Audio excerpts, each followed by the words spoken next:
Step out of the vehicle. Now! Officer Mark Sullivan's voice sliced through the air, sharp and full of suspicion, as his hand hovered over his gun, in the middle of Chicago's Magnificent Mile parking lot. All eyes turned toward a black man standing beside a gleaming 1965 red Ford Mustang. I said, "Step away from the car."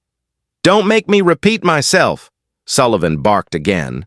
His tone louder this time, his face flushed with the confidence of authority mixed with prejudice. The man he was yelling at didn't flinch. His name was Jordan Hayes, 42 years old, calm, composed, and, though Sullivan didn't know it yet, one of the FBI's most decorated agents. He had no idea that in just minutes, his own career would be over. Before we go into this story, take a moment to tell us where you're watching from. And if you believe in justice, hit that like button and subscribe, because what happened next changed everything. Jordan had only stopped for a moment to grab a coffee before an urgent FBI meeting on cybersecurity. It was supposed to be a quiet Saturday afternoon, just another day.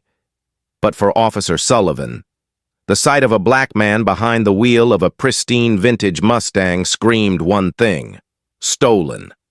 His instincts weren't based on evidence, but bias, the same kind that had tainted his 18 years on the force.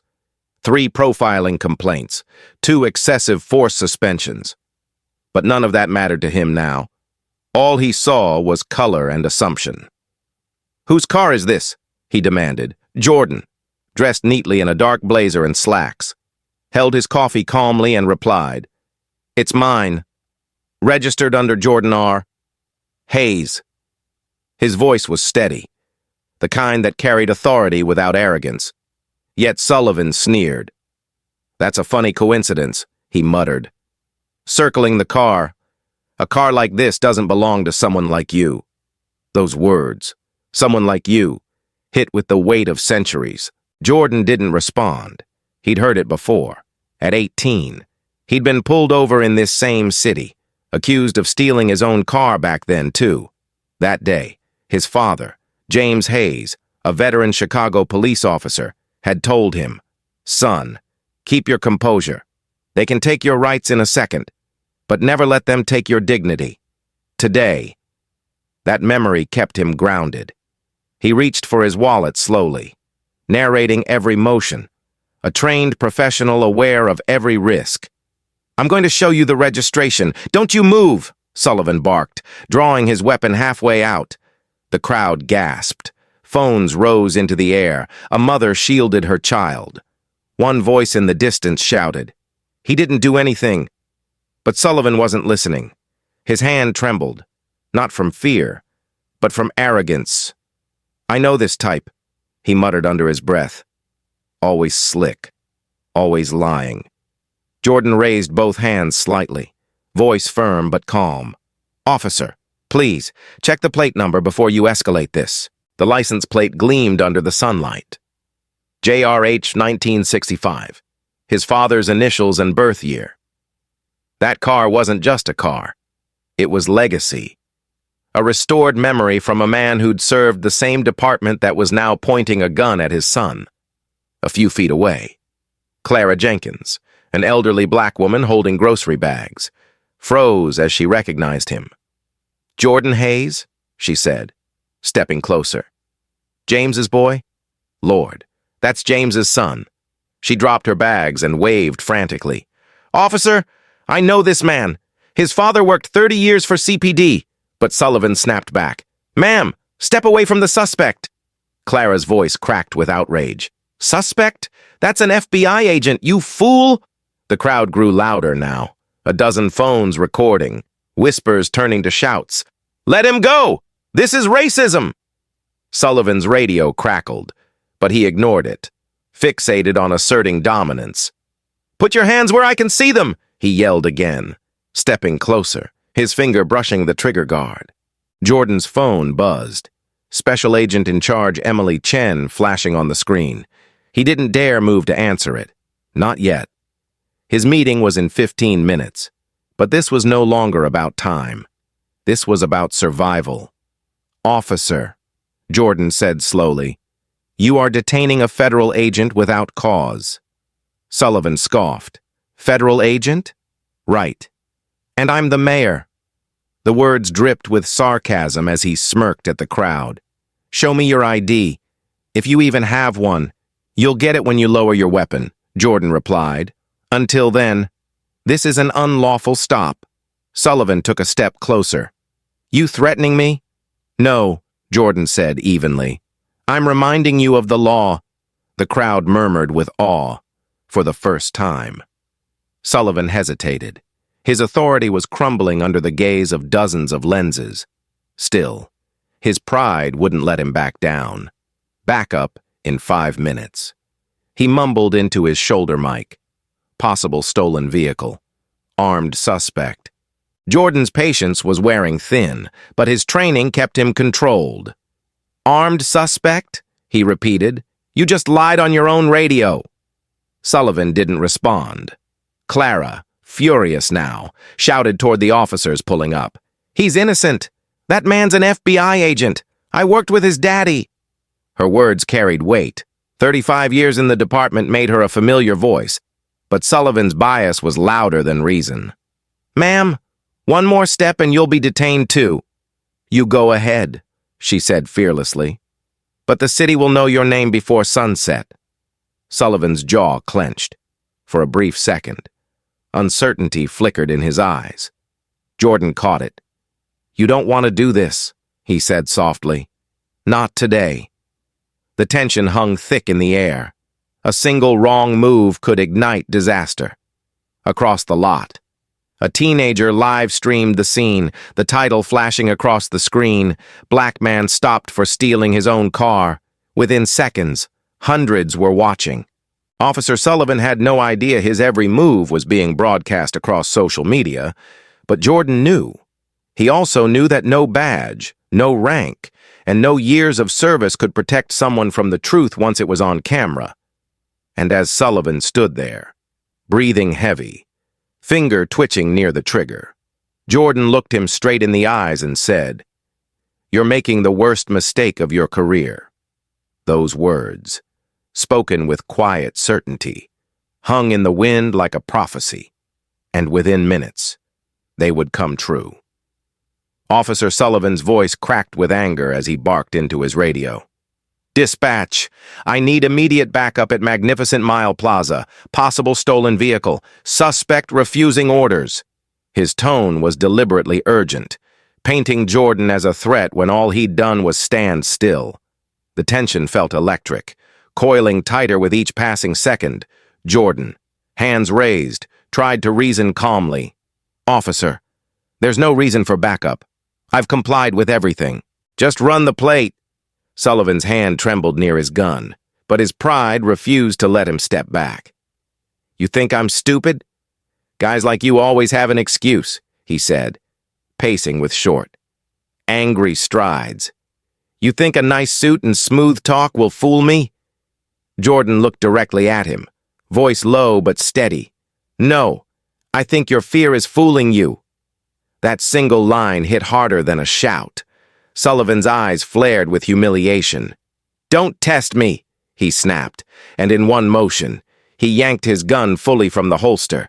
Gasps erupted from the crowd. Mothers pulled their children close. Others yelled in disbelief. He's unarmed! What are you doing? Someone screamed. Clara Jenkins, still near the curb, pressed her hand to her chest, tears in her eyes. Lord have mercy, don't let this be another name in the headlines, she whispered.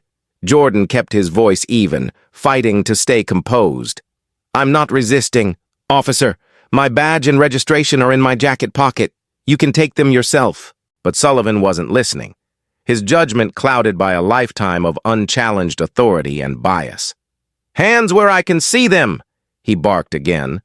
Though Jordan hadn't moved an inch, every word, every breath carried the weight of suspicion that no training could erase. In that moment, Jordan realized something chilling. Sullivan didn't just see a suspect. He saw a threat to his control, a man who challenged the comfort of his prejudice behind the police cruiser. Sergeant Lisa Ramirez pulled up, stepping out with calm authority, Her eyes darted between the officer's drawn weapon and the motionless man before him. "Mark! What's going on?" she demanded. "Why is your gun out?" Sullivan shot her a glare. "Don't question me. Lisa, this guy's hiding something." "Hiding what?" she countered sharply. "All I see is a man standing still." Sullivan's jaw tightened. "You going soft on me now? Don't betray me over some stranger." Ramirez took a cautious step forward, her instincts as a cop clashing with her conscience as a human being. "Mark, put it down. Look at his stance. Look at the crowd. This is bad optics, bad policing." But Sullivan only grew louder. "You think I care about optics? I care about staying alive," he shouted. The crowd's anger grew with every word. Dozens of phones captured the chaos, the images already spreading online, in a nearby cafe window. Screens flickered with live streams as people murmured, "He's got his gun out again?" That's Sullivan, the one from the Maplewood case. Jordan recognized the name. He'd read that report. Sullivan had once stopped a Latino teenager on suspicion of theft.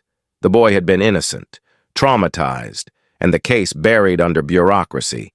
Now that same officer was repeating history, only this time, the world was watching. Jordan took a slow breath. "Officer, I'm going to de-escalate this. I am a federal agent. My ID is inside my jacket pocket." Sullivan sneered. "Federal agent? Sure you are. That's what every liar says." Ramirez spoke firmly. "Let him show you the ID, if you're right. We confirm it. If you're wrong, you apologize." Sullivan's hand twitched, the grip on his gun tightening. "Don't you start giving me orders." Ramirez held her ground. "You're pointing a gun at a calm man in front of 100 witnesses. Don't make this worse." Sullivan's ego flared. "You're either with me or against me." That was the moment Ramirez realized the truth. Her partner wasn't protecting the law. He was protecting his pride. Inside Jordan's mind. The years of FBI negotiation training kicked in. He lowered his tone to something deliberate, measured. "You want control? Fine. I'll give you control. Check the car's registration. It's in your system. JRH 1965, registered to Jordan Hayes." Sullivan froze for a moment, uncertain, then barked to the rookie officer arriving at the scene. "Run the plate." The young officer nodded, typing into his onboard computer. The silence stretched. Seconds ticked like hours. Then came the result. "It's clean, sir. Registered to a Jordan R. Hayes." Sullivan's face drained of color, but his pride refused surrender. Could be forged. He muttered, "These people know how to play the system." Ramirez's patience snapped.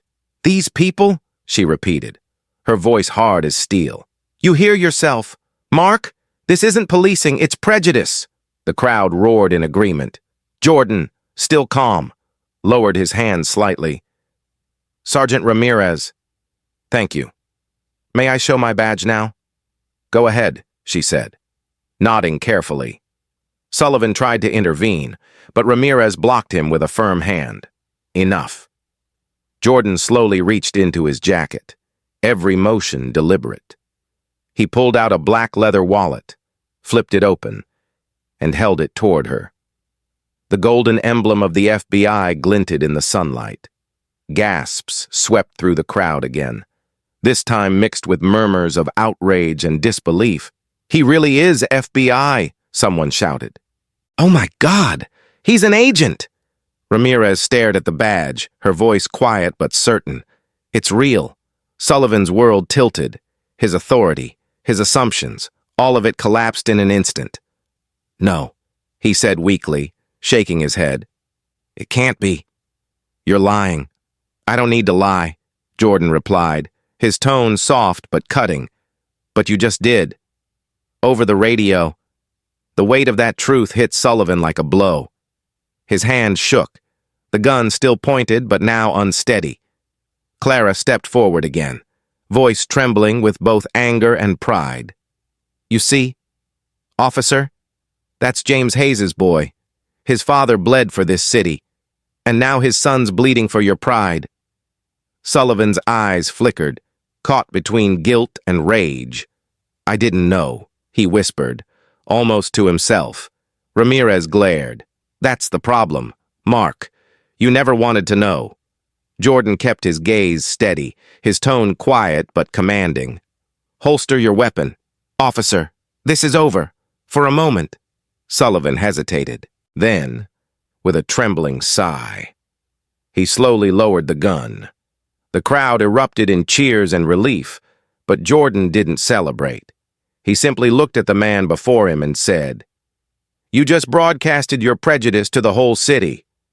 And as the flashing lights of additional squad cars reflected off the Mustang's red paint, Officer Mark Sullivan finally realized.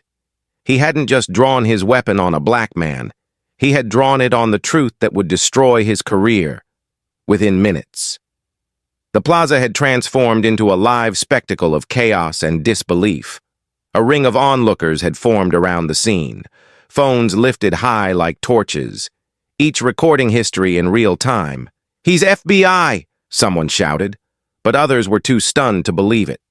The tension was thick, pressing down on everyone like heavy air before a storm. Officer Mark Sullivan stood rigid, his face pale, gun still trembling as if it hadn't yet realized the danger was gone. He muttered to himself, "They always pull this stunt," unable to accept the truth staring him in the face. Beside him, Sergeant Lisa Ramirez took charge, stepping forward with authority. "Mark, lower your weapon." "Now," she said firmly. Her voice cut through the noise, carrying the weight of reason. "You're already on camera, and every second you delay is another nail in your coffin." Sullivan's pride cracked, but his defiance remained. "You don't tell me how to do my job," he snapped. "I'm maintaining control." "Control?" Ramirez shot back.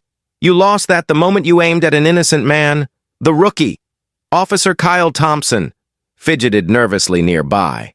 His voice was barely a whisper. "Sir, maybe we should verify his credentials." Sullivan glared at him, his temper simmering. "You want to lose your badge on your first year?" But Kyle, young and idealistic, couldn't ignore the truth unfolding before him. He glanced at Jordan, who stood perfectly still, composed even as humiliation burned quietly behind his calm eyes. Kyle swallowed hard and murmured, "He's not lying. He's too calm for that." Clara Jenkins stepped closer again, clutching her handbag tightly. "Mark Sullivan," she said, her voice shaking with righteous anger. "I've known your supervisor since before you had your first patrol. You think this will disappear? Every camera here caught what you did." Sullivan's eyes darted to the crowd. Nearly 100 people now, their phones aimed like mirrors reflecting his disgrace. "Step back. All of you!" he yelled. But no one moved. A young woman in a denim jacket called out, "No! You step back! He didn't do anything!" Her words struck a nerve, drawing applause and shouts of support. Another voice shouted, "This is Chicago! Man, not the 1950s!" The moment had shifted. The power Sullivan once wielded through his badge was gone, dissolved in public outrage. Ramirez glanced toward the rookie and gave him a quiet signal. "Run that plate again," she ordered. "Double confirm ownership." Kyle nodded and moved quickly to the squad car. He typed in the license, JRH1965, and within seconds, the same result appeared, registered to Special Agent Jordan R. Hayes. Ramirez turned back, her voice cutting clean through the noise. "Confirmed. The car is legally his." The crowd erupted in cheers and angry exclamations. Sullivan's lips tightened. He looked cornered, like a man whose lies had caught up faster than his mind could spin. "No," he said stubbornly. "It could be fake. These government types, they forge things." Clara scoffed. "Forged? Honey, your ego's the only fake thing here." Her voice carried the sting of truth that made Sullivan's face redden with humiliation. Jordan remained silent, but his eyes said everything: disappointment, exhaustion, and the quiet pain of knowing how familiar this moment felt. Ramirez noticed it too. "Agent Hayes," she said softly. "I'm sorry this happened. Don't apologize for him," Jordan replied. "He represents a system, not a mistake." Those words rippled through the crowd, a sobering reminder that this wasn't just about one man with a gun. It was about all the unseen moments that never made it to video. At that instant, a news van pulled up. Jennifer Lee, a young reporter from WGN, stepped out with her cameraman. "We're live," she whispered into her mic. "Ongoing confrontation at Magnificent Mile involving alleged racial profiling by CPD officer Mark Sullivan." Her words traveled fast. Within minutes, the story spread online. Mustang incident trending across platforms. Ramirez knew what that meant. There would be no covering this up. She turned to Sullivan, her tone sharp. "You need to holster that weapon and call your supervisor, now." He refused, shaking his head. "I'm not letting some crowd tell me how to handle a situation." "Mark," Ramirez said coldly, "the situation is handling you." The rookie, nervous but emboldened, added quietly, "Sir, she's right." Sullivan's chest rose and fell, his authority crumbling. "You're all turning on me? After everything I've done for this department?" "You've done enough," Ramirez said. "Too much. Maybe." Meanwhile, Jennifer Lee's camera zoomed in on Jordan, who stood with quiet dignity, the sunlight glinting off his badge. "Agent Hayes," she called. "Do you want to make a statement?" Jordan looked at her for a moment before replying. "This isn't about me. It's about how easily a man with power can abuse it and how quickly people excuse it. Until they see it on video." The crowd fell silent. Even Sullivan's breath caught. He had no comeback for truth that sharp. Then, in the distance, the sound of sirens grew louder, multiple units approaching. Sullivan's backup had arrived, but so had the end of his illusion of control. Clara stepped aside as several officers formed a perimeter, one of them whispering to Ramirez. "Commissioner Kane is on his way. He's seen the video." Ramirez nodded, glancing at Sullivan with quiet pity. "It's over," she said. "You should start thinking about what you'll tell him." Sullivan's hand trembled as he finally reholstered his gun, the gesture hollow, almost symbolic. His authority was gone, stripped by his own arrogance. The rookie looked away, ashamed. The crowd began to chant, voices echoing through the plaza. "Justice now! Justice now!" Ramirez exhaled, turning to Jordan. "Are you all right, Agent Hayes?" He nodded faintly. "I'm fine, but fine shouldn't mean surviving a mistake that never should have happened." His words lingered like an echo, quiet but unforgettable. The cameras captured every second, his composure, his calm strength, and Sullivan's unraveling face. It was more than a scene. It was a statement. The plaza, once just a place for shopping and laughter, had become the stage where truth met accountability. And as Commissioner Kane's black SUV pulled up, the crowd parted, the next chapter of justice about to begin. Commissioner Robert Kane stepped out of his black SUV, his expression firm and unreadable, the weight of the department pressing on his shoulders. The moment he arrived, the noise of the crowd softened into a heavy silence, as if everyone instinctively knew this was the man whose word would decide what happened next. "What in God's name is going on here?" he asked, voice steady but laced with controlled anger. Officer Sullivan tried to speak first, his tone defensive and shaky. "Sir, it's not what it looks like." "The suspect." Kane cut him off sharply. "You mean the FBI agent?" His words hit like a slap. Sullivan froze, color draining from his face. The commissioner turned toward Jordan Hayes, who stood tall and calm beside his red Mustang. "Agent Hayes," Kane said, extending a hand. "I'm Commissioner Robert Kane." I want to personally apologize for what just took place here. Jordan nodded, shaking his hand firmly. Apologies are a start, Commissioner, but they don't erase what could have happened. His tone was respectful, yet edged with truth. I understand, Kane replied. And trust me, there will be consequences. He turned to Sullivan, eyes burning with quiet fury. You've crossed the line for the last time. The crowd murmured. Even Sullivan's fellow officers looked uneasy. Sullivan tried to defend himself. Voice trembling. Sir, I had probable cause. Probable cause? Kane interrupted. You pointed a gun at an unarmed federal agent because of the color of his skin and the car he was driving? That's not cause. That's bias. And you just broadcast it to the entire city. His voice rose, echoing through the plaza. Do you have any idea how bad this looks for this department? For every honest cop trying to rebuild trust? Sullivan's eyes darted between the commissioner and the cameras. It was a misunderstanding, he said weakly. Kane stepped closer, his voice now low and cutting. 3 complaints for racial profiling, 2 disciplinary actions for excessive force, and you still learned nothing. Tell me, what part of that is a misunderstanding? Sullivan stammered. I thought I was protecting the community. By humiliating one of its protectors? Kane shot back. That man has more integrity in 1 hour than you've shown in your entire career.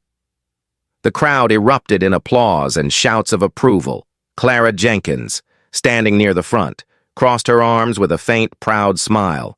Told you. Mark, she muttered. Didn't I tell you who he was? Commissioner Kane looked to Ramirez. Sergeant, you witnessed everything? She nodded. Yes, sir. He escalated without cause. I tried to stop him. And the plate? Kane asked. Confirmed, Ramirez said firmly. Registered to Agent Jordan R. Hayes. Legal. No outstanding issues. Kane turned to Sullivan. Then why is your report calling him a suspect? Sullivan hesitated, voice weak. I made a mistake. No, Kane said sharply. You made a choice. He turned to the rookie officer. Kyle Thompson. Son. Did you record any of this?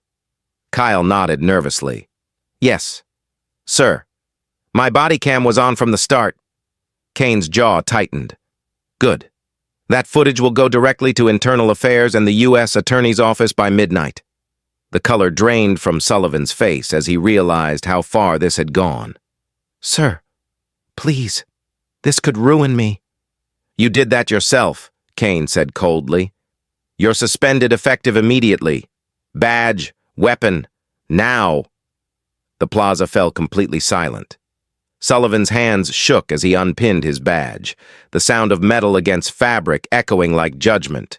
He handed over his gun next, eyes glossy with the weight of finality. Jordan watched quietly, not gloating, not smiling, just reflecting. He had seen arrogance break men before, but seeing it happen in the open carried a strange kind of sadness. Commissioner, he said finally, this isn't just about one officer. It's about a system that allows it to keep happening. Kane nodded gravely. You're right, Agent Hayes, and it's going to change. Then make sure it does. Jordan replied, because next time, the man standing here might not live long enough to prove his innocence. Those words landed like a hammer, pulling a hush over the entire plaza for a moment. Even Sullivan looked away, unable to face the truth. The commissioner straightened his coat and spoke loud enough for everyone to hear. For the record, I want every citizen here to know. No one, I repeat, no one is above accountability, including the men who wear this badge. Justice doesn't stop at the uniform. The crowd erupted in applause, their cheers echoing off nearby buildings. Jennifer Lee from WGN stepped closer with her microphone. Commissioner Kane, can we confirm that disciplinary action is being taken right now? You can report, he said clearly. That officer, Mark Sullivan, has been suspended pending federal review for misconduct, racial profiling, and endangering a federal agent. The Chicago Police Department does not tolerate discrimination under my command." The applause grew louder. Ramirez exchanged a brief look with Jordan, one of quiet respect. She had chosen justice over loyalty, and he recognized that courage. Sullivan, meanwhile, stood hollow-eyed, muttering under his breath. 18 years, gone just like that. Clara turned toward him, her tone almost soft but firm. 18 years of the wrong lessons. "Baby, maybe it's time you learn the right ones." Jordan took a slow breath, his mind flashing to his father. James Hayes had worn the same uniform once, had believed in justice the way others believed in faith. Jordan imagined what his father would think of this scene. Anger, pride, sorrow, all mixed into one. Kane placed a hand on his shoulder. "Agent Hayes, I'd like to request your cooperation in a formal review. We'll need your statement for the internal investigation." "Of course," Jordan said. "I'll provide everything, but I'll also provide something else." "Data." "Data?" Kane asked. "On racial profiling," Jordan explained. "Your own department's numbers. Black drivers are stopped 18.5% more often than white drivers, despite equal crime rates in those areas. That's not policing. That's pattern." The commissioner exhaled slowly, knowing he couldn't deny the truth. "Then we'll face it head on," he said. "And you have my word. This city will start changing." The cameras captured their handshake, one representing the old system trying to reform, the other the new spirit of justice rising to challenge it. Behind them, the crowd began to chant Jordan's name softly, not as a hero, but as a symbol. Jennifer Lee turned to her cameraman, whispering, "We just witnessed history." But for Jordan, it wasn't history. It was a reminder of how fragile dignity could be, and how important it was to protect it. As the commissioner led Sullivan away in handcuffs, Jordan stood quietly beside his father's Mustang, the late afternoon sun glinting off the chrome, for the first time that day. He allowed himself a small sigh of relief. Justice hadn't won completely, but it had begun. The crowd began to thin as officers restored order, but the emotional weight lingered in the air like smoke after a fire. Commissioner Robert Kane stood beside Jordan Hayes near the red Mustang, both men silent for a long moment. The flashing lights reflected on the chrome, alternating red and blue, painting the scene like a living symbol of justice and injustice intertwined.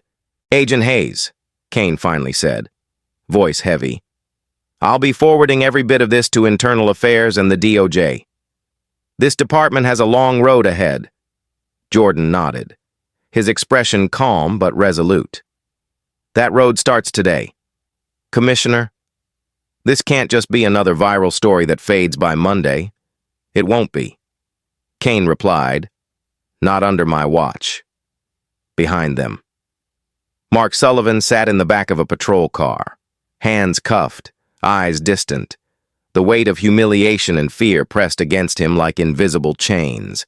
His mind raced through fragments of his career, commendations, late-night calls, high-speed chases, and yet none of that mattered now. What defined him were his worst choices, the ones driven not by duty but by prejudice. "I didn't mean for it to go that far," he whispered to himself, as though hoping someone would hear and absolve him. But no one did. Sergeant Lisa Ramirez approached Jordan with paperwork in hand. "Internal Affairs wants your preliminary statement," she said softly. "We can take it downtown or right here if you prefer." "Here is fine," Jordan answered. "The truth doesn't need an office." She nodded respectfully and began documenting his account, while the crowd's remaining voices echoed faintly in the background. Clara Jenkins stayed close, her hand resting on Jordan's shoulder. "Your father would have been proud." "Son," she said warmly. "He always said justice runs in your blood." Jordan gave a small, bittersweet smile. He also said justice doesn't come easy. He was right about that. Clara sighed. But look around. People saw it this time. They saw the truth. Jennifer Lee, the WGN reporter, stepped forward with her cameraman, careful not to intrude too abruptly. "Agent Hayes," she said, "before you leave, can we get a comment for our viewers? The city's watching." Jordan looked at her, weary but determined. "Tell them this. Today wasn't just about me or one officer. It's about a culture that lets suspicion replace respect. It's about every man or woman who's been stopped, questioned, or threatened just for existing in the wrong color skin. I'm alive to tell my story, but too many aren't. That has to change." The reporter's eyes softened as she lowered her mic. "Thank you," she said quietly. "That's going to hit people." Commissioner Kane turned toward Ramirez. "Sergeant, I want a full report on Sullivan's record by tonight, and a recommendation for disciplinary reform in the morning. We've ignored too many warning signs." "Yes, sir," she replied. "And Commissioner," Jordan added, "make sure your reform includes more than punishment. Include education, data, accountability, real numbers, real change. That's the only way this stops." Kane nodded slowly. "I'll see to it personally."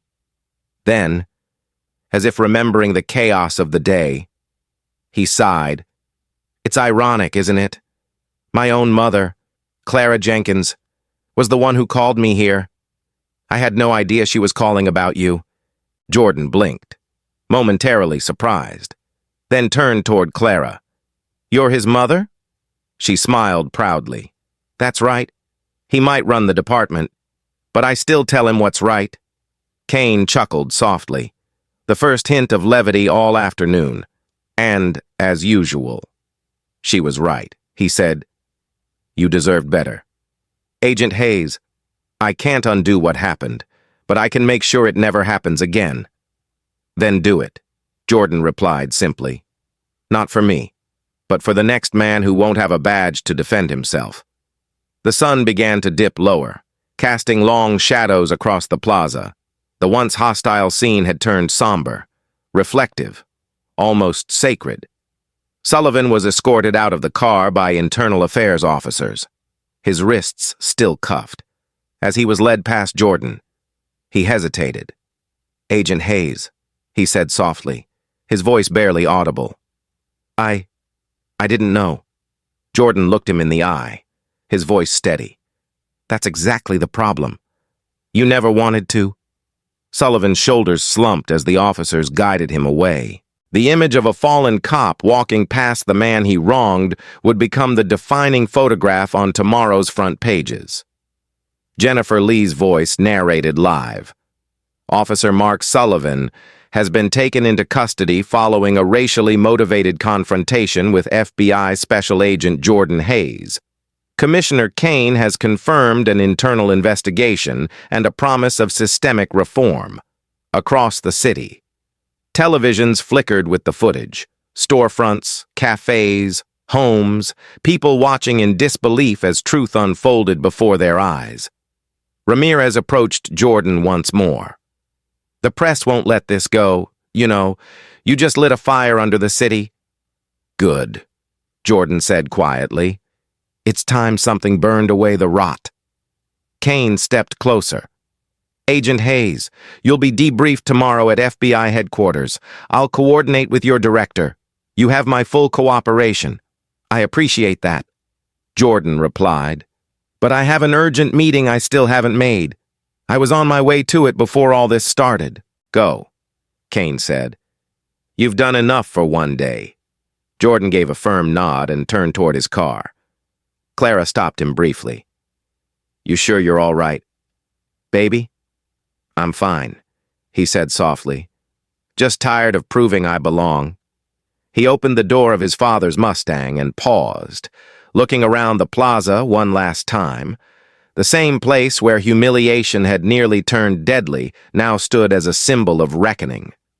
Ramirez saluted him quietly. a small gesture of respect from one officer to another. Kane watched as Jordan drove away, the Mustang's engine humming low, its tail lights fading into the city streets. He turned to Ramirez. "You think he'll forgive this department?" She shook her head. "Maybe someday. But forgiveness doesn't come before accountability." Kane exhaled slowly. "Then we start there." Hours later. As night fell over Chicago, news anchors replayed the footage with captions like "Justice on Camera" and "Racial Bias Exposed." The CPD's phone lines flooded with calls, protests, and demands for reform. Sullivan's name trended across the nation, his career in ruins, and somewhere in the city. Jordan finally walked into his delayed FBI meeting, 30 minutes late, but with a new purpose burning in his chest. He opened his laptop, looked around the conference room, and said, "Before we talk cybersecurity, let's talk about accountability, because no system is secure if its people aren't just..." Those in the room went silent, knowing they were witnessing more than a briefing. They were witnessing the beginning of something larger than one man's ordeal, a movement born not out of rage, but of resolve. 2 days later, Officer Mark Sullivan sat in a narrow interview room inside Chicago Police Headquarters, his eyes hollow, his hands clasped tight as if prayer might undo what he'd done. Across from him sat Special Agent Jordan Hayes and Commissioner Robert Kane. Both silent as internal affairs officers prepared the documentation. The atmosphere was thick, not of hatred, but of consequence. "Officer Sullivan," Kane began quietly, "you're facing 3 paths forward. You can take the formal route, criminal charges and termination, likely prison time. You can resign now, forfeiting your pension and any chance of returning to the force. Or," he paused, eyes fixed on him, "you can agree to cooperate with federal investigations, testify about systemic profiling, and complete a 2-year retraining program under DOJ supervision." The silence stretched. Sullivan swallowed hard, his voice cracking. "You're giving me a choice?" "No," Jordan said calmly. "We're giving you a chance." His tone carried no arrogance, just quiet truth. "You've destroyed trust, but if you want to build something from the wreckage, this is your last chance to do it." Sullivan looked down, tears gathering at the edge of his lashes. "I don't know why I did it," he whispered. "I grew up believing I was one of the good ones. My dad was a cop. He told me to watch out for trouble. Maybe I started seeing trouble everywhere." Jordan's gaze softened, though his words stayed firm. "You saw it in skin instead of actions, and it nearly cost you your soul. And my life." Sullivan nodded, trembling. "Then I'll do it. I'll take the retraining. I'll testify. I'll do whatever it takes to make it right." Kane leaned back, exhaling. "Then you'll be transferred to the Bias Accountability Program under DOJ oversight starting next week. You'll sit through every testimony, every complaint, every story from the people this system failed." Sullivan's voice cracked again. "And after that?" "After that," Jordan replied quietly, "you live with the consequences and use them to teach others." Weeks passed. News of the Magnificent Mile incident continued to ripple across the nation. Protesters filled downtown streets demanding policy reform. City council meetings aired live, with citizens demanding bias audits, mandatory body cam reviews, and community oversight boards. Commissioner Kane announced new protocols. Every stop would require a written justification. All racial data logged for review. The city allocated $1.2 million for annual bias and empathy training. At the center of it all was Jordan Hayes. Instead of retreating, he stepped forward.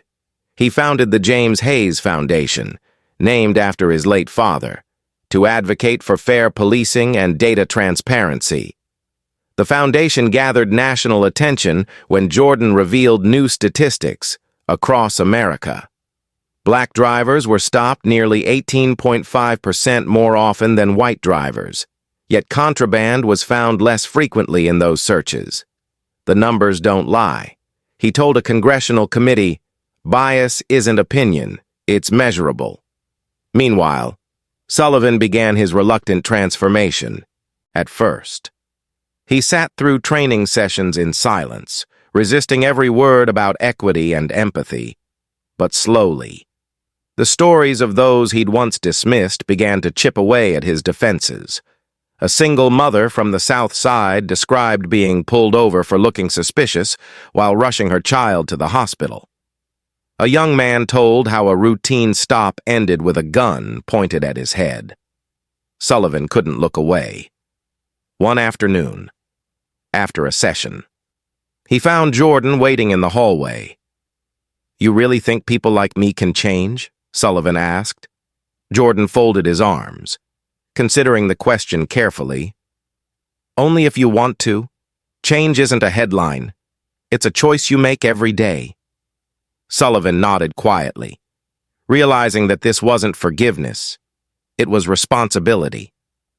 "I'll testify," he said. "Not for me. For them." Months later, in a packed federal hearing room, Sullivan took the stand. Cameras rolled as he told his story, not as an officer defending himself, but as a man confessing failure. "I profiled people because I was taught to fear what I didn't understand," he said, voice trembling.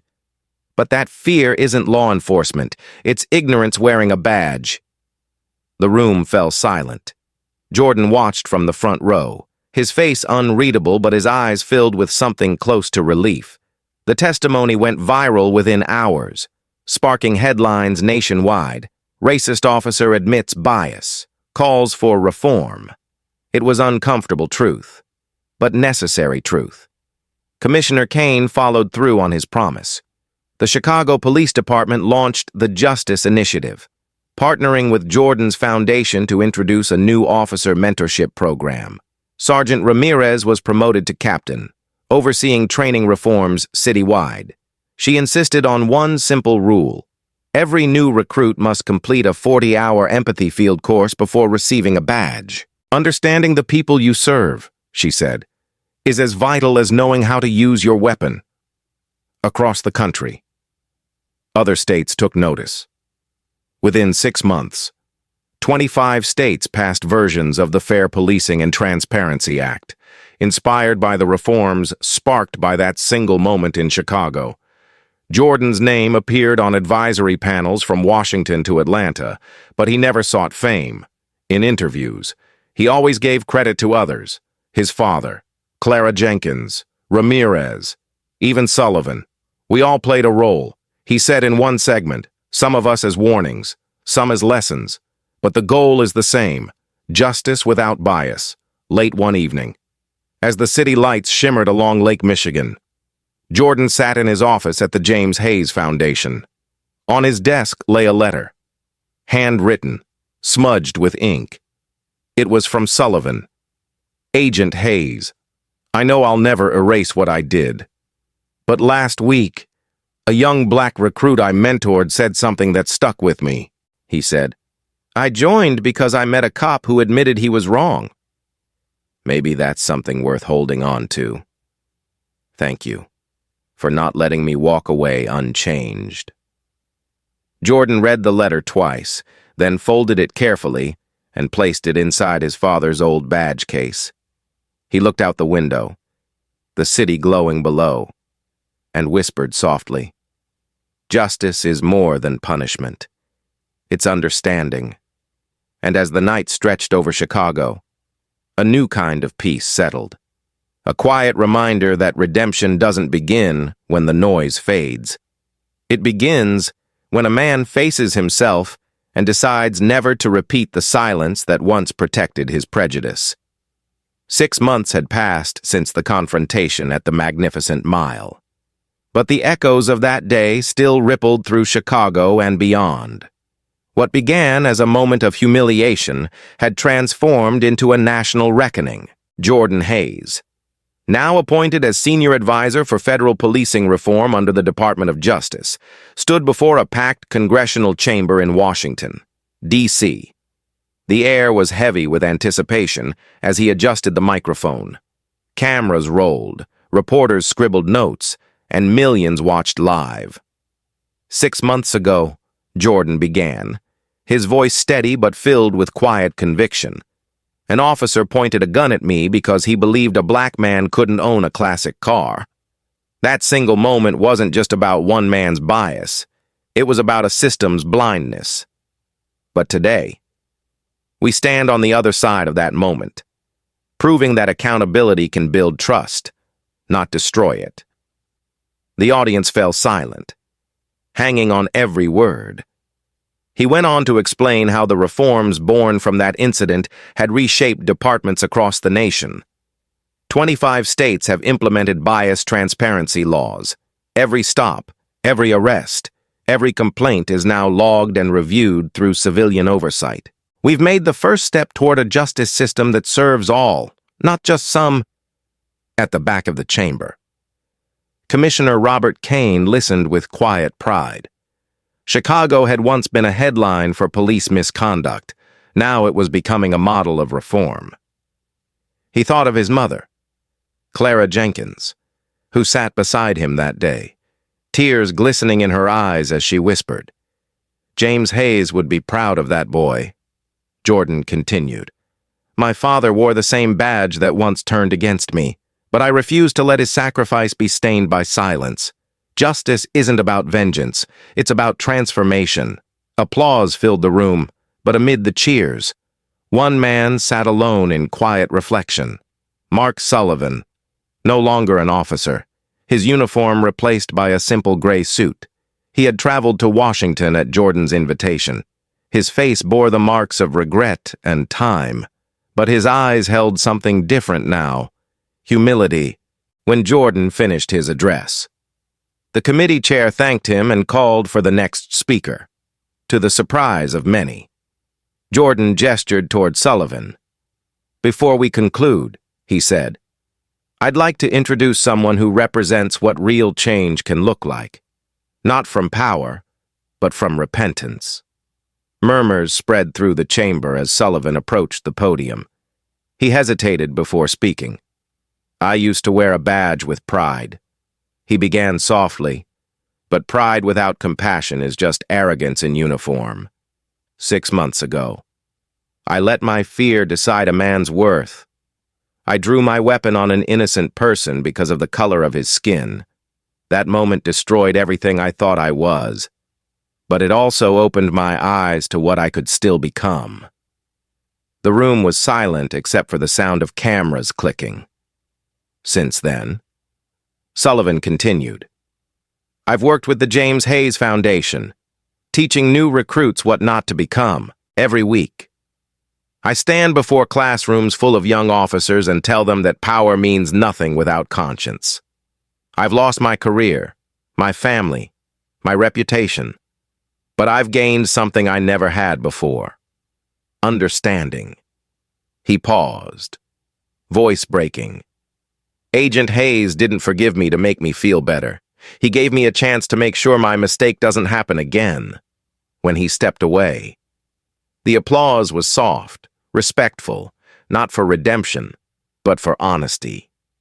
Jordan approached him afterward, shaking his hand. "You kept your promise," he said quietly. Sullivan nodded, still trying to earn it. The two men stood there for a long moment. One a victim turned reformer, the other an oppressor turned witness, bound by the same pursuit of truth. That night, back in Chicago, the city glowed differently. Outside the James Hayes Foundation headquarters, a crowd gathered for its official opening ceremony. The sign gleamed under golden lights, "Justice through Understanding." Clara Jenkins stood beside Jordan as the ribbon was cut, her hand trembling with emotion. "Your father dreamed of something like this," she said softly. "He always said, 'Real justice starts when the law learns to listen.' Then we'll keep it listening." Jordan replied, Reporters crowded around, microphones flashing. "Agent Hayes," one asked. "What's next for the foundation?" "Education," he said simply. "We'll train officers, support victims, collect data, and build community partnerships. Because justice shouldn't wait for tragedy. It should prevent it. Across town, in a modest community center. Mark Sullivan volunteered 3 nights a week, mentoring at-risk youth and speaking to police recruits. The work didn't erase his past, but it kept him accountable to it. Some nights, he stayed late, sweeping floors or handing out meals, quietly repeating to himself, "Bias ruined me, but truth rebuilt me." Meanwhile, Captain Lisa Ramirez led the CPD's new Fair Policing Unit, a diverse team focused on field audits, mental health support, and de-escalation strategies.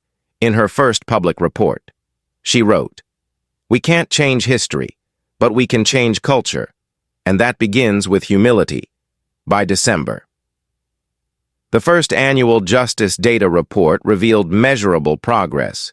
Racial disparity in traffic stops had dropped by 22%. Civilian complaints were down, and officer satisfaction had risen for the first time in a decade.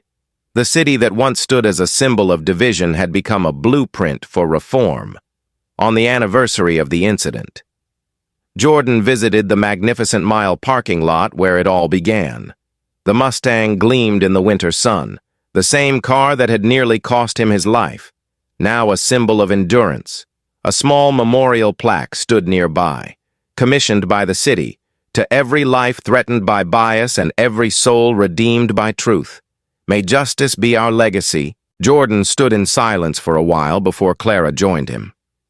"You know," she said, smiling faintly, "the crowd still talks about that day. They say it was the moment Chicago finally looked at itself. Then let's make sure it never looks away again," Jordan replied. As they left, a group of young recruits from the academy walked past, whispering to one another. One of them, a young black officer, saluted Jordan and said, "Sir, because of you, I joined to make a difference." Jordan smiled gently. "Then make it count." That evening, he sat at his desk in the Foundation's office, writing the final line of his father's memoirs, now to be published under the Foundation's banner. Justice is not a destination, but a constant choice, one we must renew every day. As he closed the book, the city skyline glimmered beyond the window in that quiet moment. He realized justice had not come through rage or revenge, but through resilience and reform. And while the scars of prejudice would never fully fade, they had given birth to something powerful, an awakening. Before turning off the lights, he whispered to himself, "We didn't just survive injustice, we turned it into purpose." And with that, Jordan Hayes, the man once profiled for driving his father's car, became the very embodiment of what his father had lived for, a reminder that even in a broken system, change is possible when courage replaces silence and truth finally finds its voice. Thank you for watching. If you believe in justice, like, share, and subscribe. Your voice makes change possible.